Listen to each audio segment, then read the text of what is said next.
Assalamualaikum warahmatullahi wabarakatuh. Bagaimana kabarnya anak-anak hari ini? Semoga semuanya selalu sehat ya, dan selalu semangat untuk belajar fisika.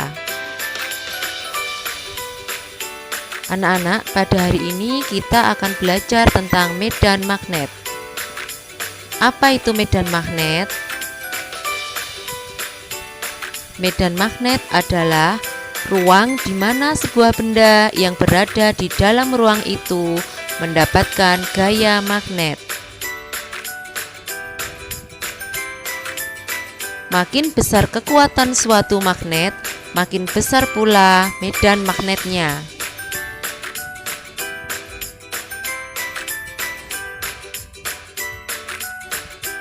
Medan magnet digambarkan sebagai garis-garis lengkung yang disebut dengan garis gaya magnet. Perhatikan gambar berikut ini. Nah, di sini adalah gambar dari garis-garis medan magnet, yaitu dari kutub utara menuju ke kutub selatan. Jadi, untuk kutub utara, arah dari garis medan magnet adalah keluar, sedangkan pada kutub selatan adalah masuk. Yang akan kita pelajari pada materi medan magnet ini adalah medan magnet di sekitar kawat berarus listrik, medan magnet di sekitar kawat melingkar berarus listrik, dan pada solenoida serta toroida. Assalamualaikum warahmatullahi wabarakatuh. Pada hari ini anak-anak kita akan belajar tentang magnet. Dulu waktu kalian di SMP atau di MTS pasti sudah mempelajari tentang magnet, kemudian macam-macam magnet, dan bagaimana cara membuat magnet atau menghilangkan sifat magnet. Nah, untuk kali ini kita akan belajar tentang magnet, di mana magnet ini, sifat kemagnetan ini terjadi karena adanya induksi atau dialiri dengan arus listrik. Nah, langsung saja yang akan kita pelajari pada tingkat SMA atau aliyah di kelas 12 ini, yaitu adalah medan magnetik di sekitar kawat lurus berarus, yang kedua adalah di sekitar kawat melingkar berarus, yang ketiga pada solenoida, dan yang keempat adalah pada toroida. Nah, yang pertama ini kita akan membahas tentang medan magnetik di sekitar kawat berarus listrik. Nah, bagaimana untuk menentukan arah medan magnetik pada kawat berarus? Perhatikan gambar berikut ini. Nah, pada gambar berikut ini bisa kita ketahui bahwa pada kawat, misalkan di sini saya misalkan kawat ya, kawat lurus ya, misalkan panjangnya ini 2 meter atau 1 meter. Nah, ini saya contohkan kawat saja. Kemudian di sini saya pegang seperti ini, maka ibu jari ini adalah menunjukkan arah I atau arah kuat listrik, kuat arus ya, arah I atau arah kuat arus. Kemudian keempat jari ini yang melengkung ini adalah menunjukkan arah medan magnetik atau B ya. Di sini sekali lagi, di sini adalah arah arus listrik. Kemudian keempat jari yang melengkung ini adalah menyatakan arah medan magnet atau arah B. Nah, sekarang kita akan membahas arah medan magnet atau B. Nah, ini tadi sudah kita gambarkan. Misalkan ini adalah kawat lurus berarus I, maka arah B-nya adalah melingkar seperti ini. Ini tadi sudah saya gambar. Ini adalah ibu jari menunjukkan arah I, kemudian di sini adalah arah B.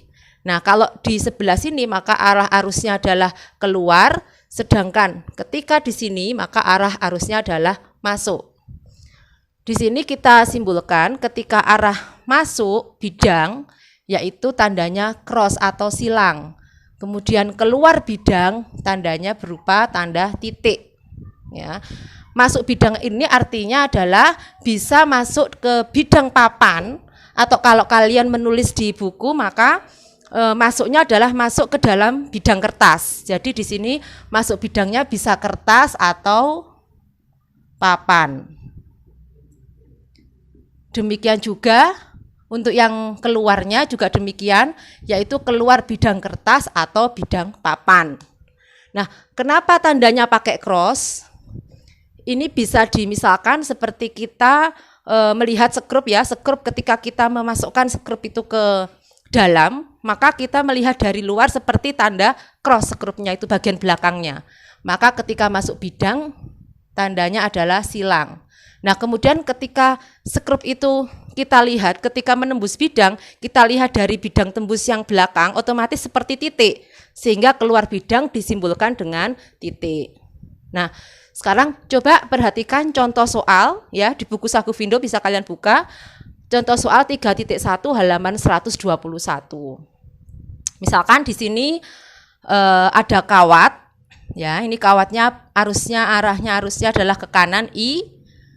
Maka yang ditanyakan bagaimana arah medan ketika di titik P. Nah, kita bisa melihat di sini tadi ketika ini saya arahkan ibu jari menunjukkan arah I yaitu ke kanan, kemudian titik di sebelah atasnya maka melengkungnya adalah ke atas sehingga ini adalah keluar bidang. Kalau keluar bidang berarti tandanya adalah titik. Maka di titik P ini arah medan magnetnya adalah keluar bidang. Nah, kemudian bagaimana ketika di titik S? Nah, kalau saya arahkan I-nya ke sana, kemudian di sini melengkung ke sini, otomatis ketika berada di titik S atau di sebelah bawahnya kawat ini, maka dia arah B-nya adalah masuk. Berarti tandanya adalah tanda silang. Ini adalah arah B-nya. Ini tadi arah B-nya adalah keluar, ini arah B-nya adalah masuk. Nah, sekarang bagaimana ini saya hapus? Bagaimana kalau arah kuat arusnya adalah ke kiri? Nah, ini adalah arah I-nya, kemudian titiknya di sebelah sini. Maka di mana arah B-nya? Nah, berarti kita pakai aturan tangan kanan tadi. Jadi kaidahnya ini pakai tangan kanan ya, tidak boleh tangan kiri. Maka I-nya adalah ke arah kiri. Kemudian ini lengkungannya ketika di atas ini dia adalah melengkung ke sana, artinya berarti arah B-nya adalah masuk ke dalam. Berarti B-nya adalah tandanya silang. Ini adalah arah B terhadap kawat lurus ini yang ke arah kiri. Nah, kemudian perhatikan di sini. Misalkan di sini I-nya arahnya adalah masuk. Bagaimana arah B di titik T maupun di titik S? Seperti tadi, pakai tangan kanan, I-nya adalah masuk, kemudian B-nya yang di sebelah sini bagaimana kita putar ke sini ya supaya mudah. Di sini I-nya masuk, kemudian titiknya di sebelah sana, maka arah B-nya bagaimana ini? Arah B-nya adalah ke atas. Supaya lebih mudah bisa pakai ini tegak lurus ya. Ini adalah I-nya, ini adalah titiknya, di sini adalah arah B-nya. Ini juga mudah kalau seperti ini. Nah, misalkan di sini I-nya adalah masuk, titiknya adalah di sebelah kiri, maka B-nya adalah ke atas. Ini adalah arah B, di titik T adalah ke atas. Nah, bagaimana untuk titik S? Nah, di sini I-nya adalah masuk, titik S tadi di sebelah sini, berarti ini saya putar, arah titiknya adalah di sebelah sini. Nah, ini seperti ini, maka B-nya adalah ke bawah. Nah, berarti di sini tadi I-nya masuk, titiknya di sebelah kanan, maka arah B-nya adalah ke bawah. Nah, seperti ini adalah arah B-nya atau arah medan magnetiknya. Kemudian bagaimana untuk yang terakhir ini? Nah, di sini arah I-nya adalah keluar bidang. Jadi, kalau di sini I-nya keluar, kemudian titiknya di V berarti ini tadi kita anggap titiknya. Jadi ini harus tegak lurus supaya lebih mudah nanti.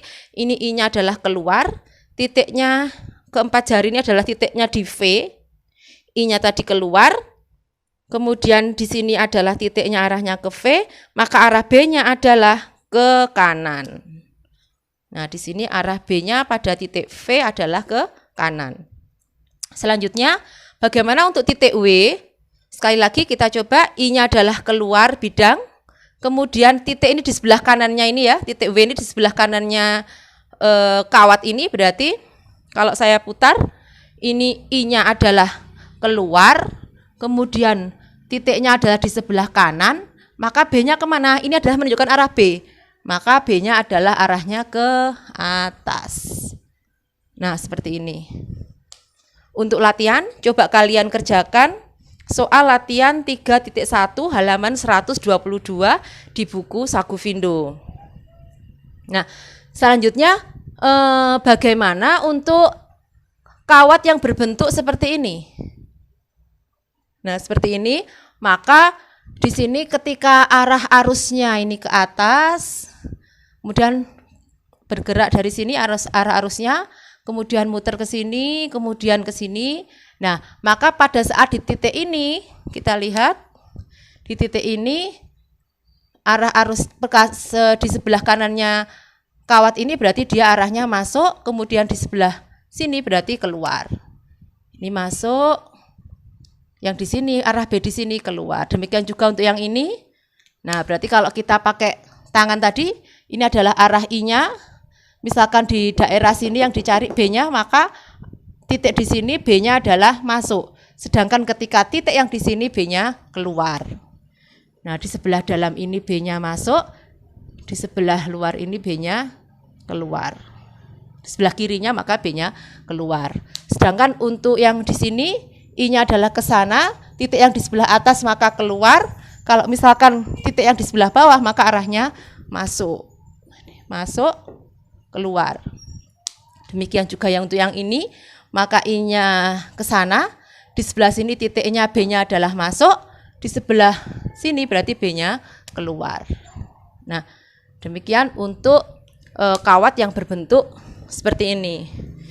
Nah, kemudian di sini digambarkan sebuah benda yang dialiri arus listrik, ya ini adalah arah dari arus listrik, maka benda ini akan mempunyai sifat magnet ketika dialiri. Ini berarti disebut dengan magnet yang diinduksi dengan diberikan arus listrik. Nah, di sini ada sumber tegangan, ya. Kemudian di sini arus dialirkan di sini berarti di bagian dalam, kemudian dia muter ke sini, ini adalah arah arusnya. Kalau arah arusnya ke sini, nah misalkan di sini kawatnya, kemudian arah arusnya adalah ke bawah sini, maka arah B-nya adalah kemana arah B-nya? Ini arah arusnya ke sana, maka arah B-nya adalah ke sini. Nah, ini adalah contoh dari benda yang dialiri dengan arus listrik. Kemudian selanjutnya kita tentukan besar induksi magnetik atau B di sekitar kawat lurus berarus. Nah, bagaimana cara menentukan rumus ya untuk induksi magnetik di sekitar kawat lurus berarus. Di sini kalau kawatnya pendek, misalkan kawatnya ini berjarak 10 cm atau misalkan 20 cm, 30 cm atau 1 meter. Nah, kalau kita gambar, di sini adalah kawatnya ya, panjangnya dari sini ke sini. Kemudian di sini ada arus I. Ini adalah I-nya. Kalau yang ditanyakan adalah titik ya, titik P ini berjarak A misalkan. Maka seperti cara tadi, I-nya adalah arahnya ke atas, titiknya di sebelah kanan ini, maka arah B-nya adalah masuk. Ini adalah arah B-nya masuk. Nah, berapa besarnya B di sini? Nah, titik ini tegak lurus terhadap garis ini, kalau kayak saya hubungkan ke ujung kawat yang pertama, ujung pertama dari kawat itu, kemudian di sini ke ujung yang atas ya, ujung bawah ini ujung atas, kemudian di sini sudut yang dibentuk oleh kawat terhadap garis yang dihubungkan ke titik P disebut adalah θ1, sedangkan sudut antara ini perpanjangan ya, kalau di sini tadi kawatnya sepanjang ini kemudian kita perpanjang. Nah, sudut antara perpanjangan kawat tadi dengan garis yang menghubungkan ujung atas terhadap titik P ini adalah theta 2, maka besarnya B di titik P ini adalah sama dengan mu 0I per 4 pi A dikalikan cos theta 1. Cos theta 1 adalah ini dikurangi cos theta 2, berarti theta 2 adalah ini. Nah, ini berlaku untuk menentukan medan magnetik pada kawat yang pendek. Jadi sudut theta 1 dan sudut theta 2-nya masih besar atau tidak berimpit. Nah, bagaimana untuk kawat yang sangat panjang ya? Ketika kawat ini sangat panjang sekali, maka ini nanti sudutnya akan berimpit ya. Jadi ini nanti kan sudutnya, misalkan di sini saya perpanjang sampai bawah. Nah, maka di sini kalau saya hubungkan ke titik P, maka sudut theta 1 ini kan akan sama dengan 0, mendekati 0. Sehingga theta 1-nya sama dengan 0. Dan theta 2-nya bila di sini saya perpanjang, maka di sini nanti akan membentuk sudut theta yang besarnya adalah 180 derajat apabila sangat panjang sekali, mendekati 180 derajat.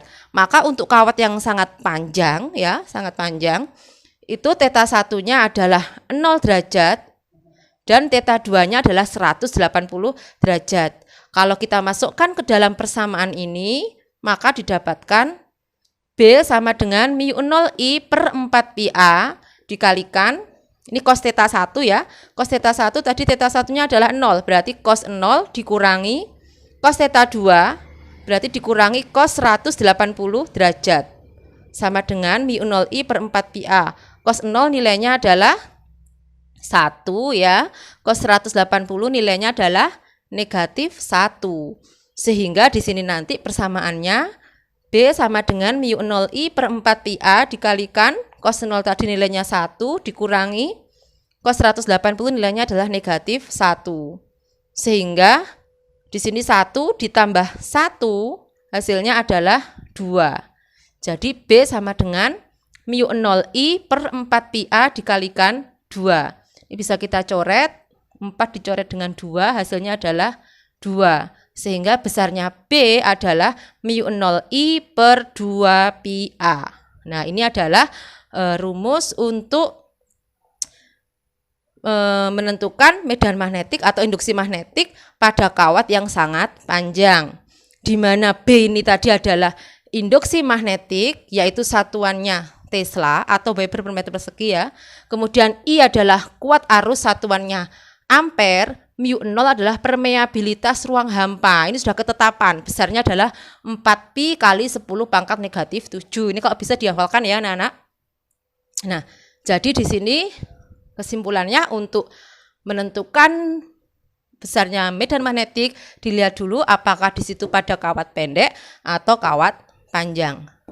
Demikian untuk menentukan arah medan magnetik di sekitar kawat lurus berarus dan rumus untuk mencari medan magnetik pada suatu titik, yaitu terhadap di sekitar kawat lurus berarus.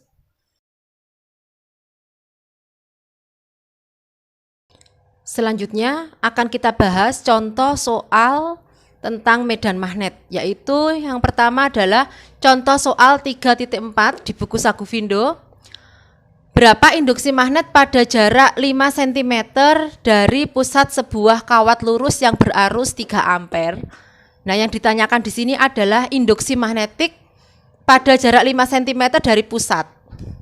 Nah, misalkan di sini adalah pusat dari kawat, kemudian di sini berjarak 5 cm.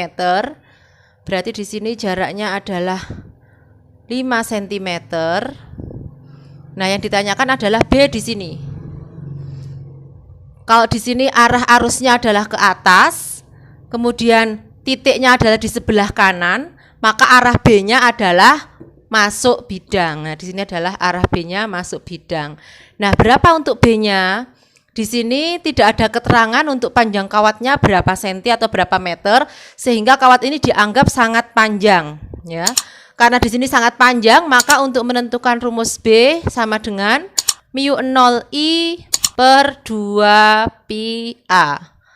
Maka di sini kita masukkan nilai mu0-nya adalah konstanta ini ya, permeabilitas ruang hampa, yaitu besarnya 4pi kali 10 pangkat negatif 7 dikalikan I-nya adalah ini tadi 3 ampere, dikalikan 3 per 2pi A adalah jarak titik pusat ini ke titik B ini. Sehingga di situ jaraknya adalah 5 cm, jadikan ke meter menjadi 5 kali 10 pangkat min 2 meter. Sama dengan ini bisa dicoret, pi coret, 4 dibagi 2 adalah 2. 2 dikali 3 adalah 6, berarti di sini 6 dikali 10 pangkat negatif 7 per 5 dikali 10 pangkat negatif 2. Negatif 2 pindah ke atas jadi negatif 5. Jadi positif 2, sehingga negatif 7 ditambah 2 adalah positif 5. Sehingga menjadi 6 dibagi 5, 1,2 dikali 10 pangkat negatif 5. Nah, ini adalah besarnya induksi magnetik pada titik yang berjarak 5 cm dari pusat kawat lurus. Dan arahnya di sini adalah masuk ke dalam bidang. Selanjutnya adalah soal latihan 3.3 halaman 126 di buku Saguvindo. Saya bacakan dulu untuk soalnya. 2 buah kawat penghantar lurus sejajar dialiri arus listrik seperti tampak pada gambar.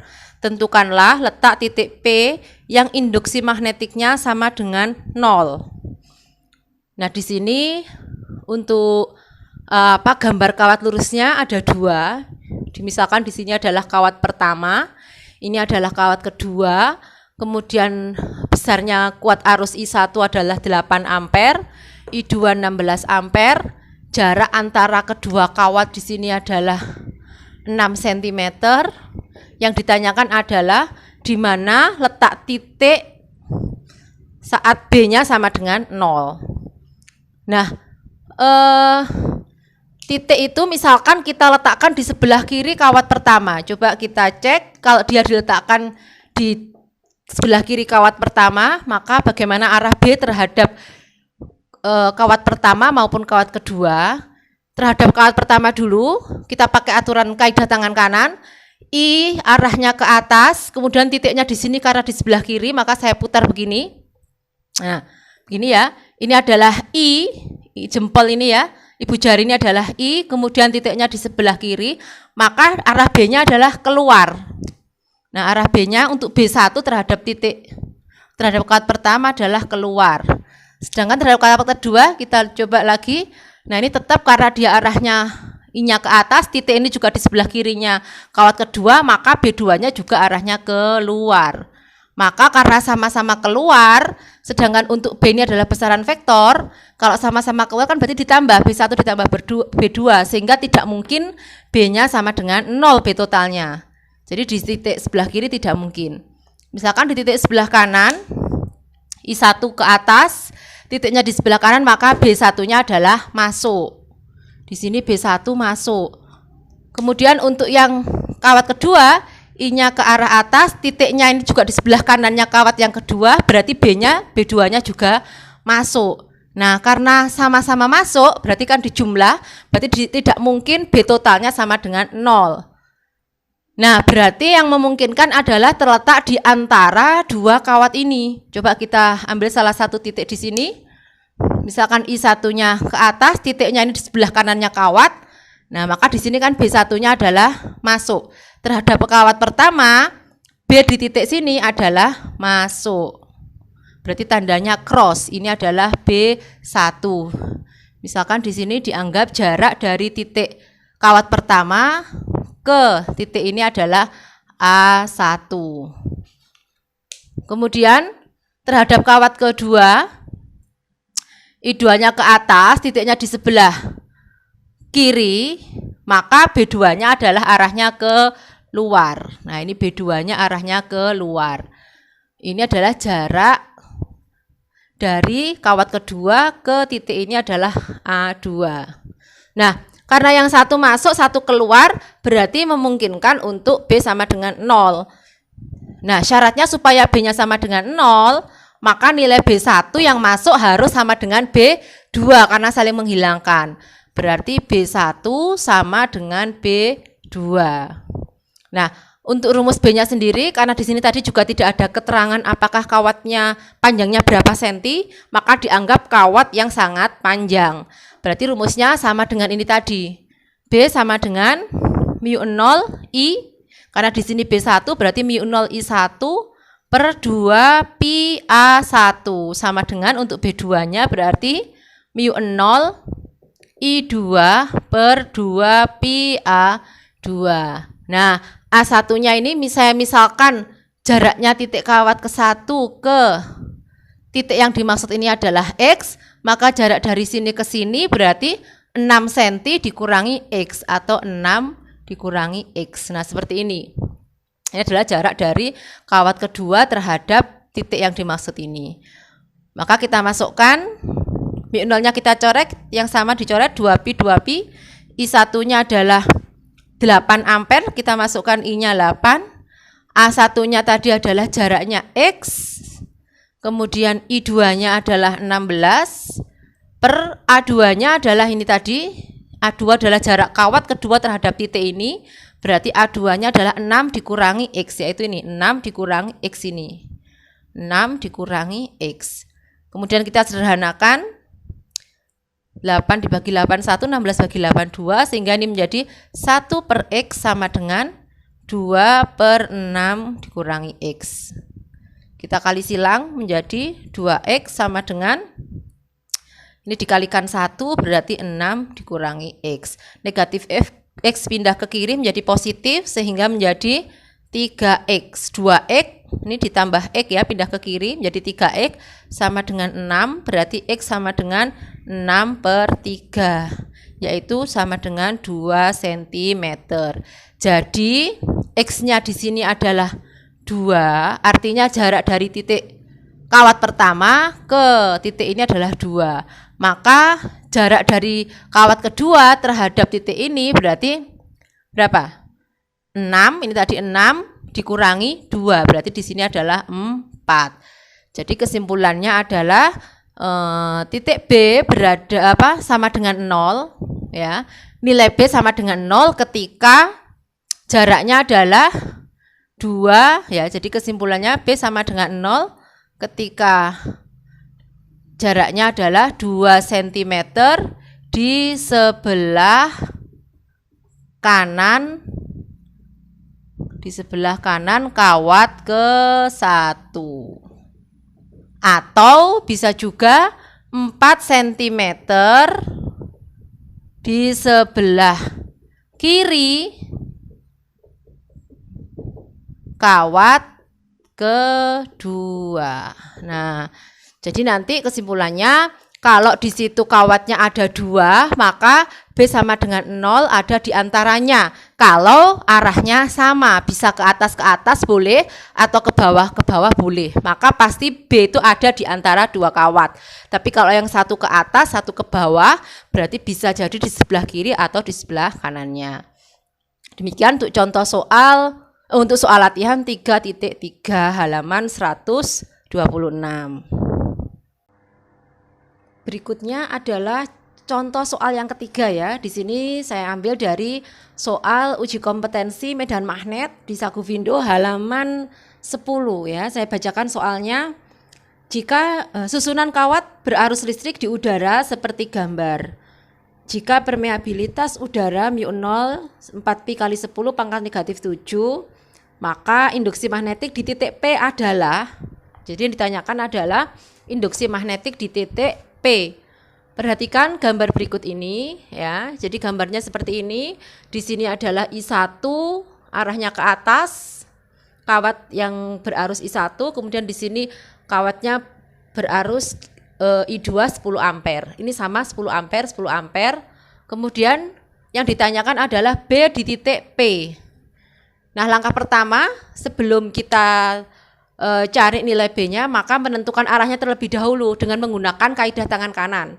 Ini adalah I, ini adalah titiknya, di sini adalah arah B-nya. Nah, ini adalah I1, kawat pertama, titiknya ada di sebelah kanan, maka B-nya adalah masuk. Jadi di sini Untuk arah B1 adalah masuk bidang.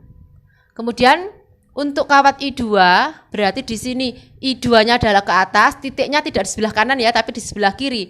Berarti di sebelah kiri ini I2-nya ke atas, titiknya di sebelah kiri, berarti arah B-nya adalah keluar. Ini adalah arah B2 keluar.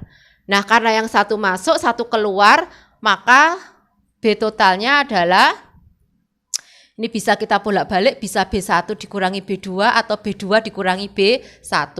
Misalkan nanti kita pakai B1 dikurangi B2, hasilnya positif, berarti arah B totalnya adalah masuk. Tapi kalau negatif berarti keluar. Jadi ini bebas, jadi yang penting arahnya berlawanan. Karena satu masuk satu keluar berarti kita kurangi. Sehingga B sama dengan, misalkan di sini B1 dikurangi B2. B1 kita cari nilainya. B1 berarti mu 0 I1 per 2 pi A1 dikurangi B2 berarti mu 0 I2 per 2 pi A2. Yang sama bisa kita keluarkan, mu 0-nya sama, 2 pi sama. Berarti mu 0-nya langsung saja kita masukkan nilainya yaitu 4pi kali 10 pangkat negatif 7. Ini sama keluar, dibagi dengan 2pi juga sama, dibagi dengan 2pi, dikalikan I1 per A1 dikurangi I2 per A2. Nah kebetulan I1 juga sama dengan I2 yaitu 10 ampere. Berarti ini kita tulis I saja, berarti I-nya bisa dikeluarkan menjadi 10. Jadi yang tidak sama hanya A1 dengan A2. Berarti kita kurung menjadi 1 per A1 dikurangi 1 per A2. Nah, di sini kita hitung, pi-nya kita coret. Kita kecilkan ini, 4 dibagi 2 hasilnya adalah 2. 2 kali 10 20. 20 berarti 2 dikali 10 pangkat 1 karena di sini ada negatif 7. Maka 10 pangkat 1 dikalikan 10 pangkat negatif 7 adalah negatif 6 nih.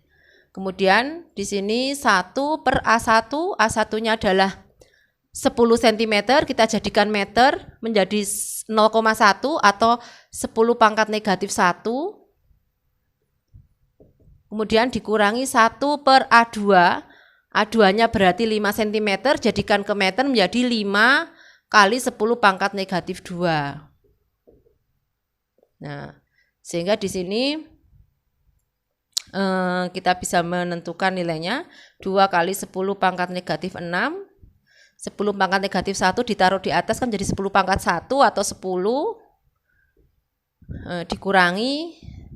Nah, 1 bagi 5 itu adalah 0,2, terus 10 pangkat negatif 2 ke atas kan 10 pangkat 2. Nah, sehingga menjadi 2 kali 10 pangkat negatif 6. Ini supaya nanti lebih mudah menjadi dikalikan 100 berarti menjadi 20, 10 dikurangi 20. Sehingga hasilnya 2 kali 10 pangkat negatif 6. Ini adalah negatif 10. Berarti hasilnya adalah negatif 2 dikali 10 pangkat negatif 6 sama 10 pangkat 1 berarti negatif 5 Tesla. Atau di sini bisa 2 kali 10 pangkat negatif 5 Tesla. Lah, apa arti tanda negatif? Arti tanda negatif berarti B2 lebih besar daripada B1. Jadi arahnya adalah mengikuti B2, yaitu arahnya adalah keluar bidang. Nah, berarti di sini besarnya B adalah 2 kali 10 pangkat 5, 10 pangkat negatif 5 Tesla dengan arah adalah keluar bidang. Nah, demikian pembahasan untuk soal nomor 10.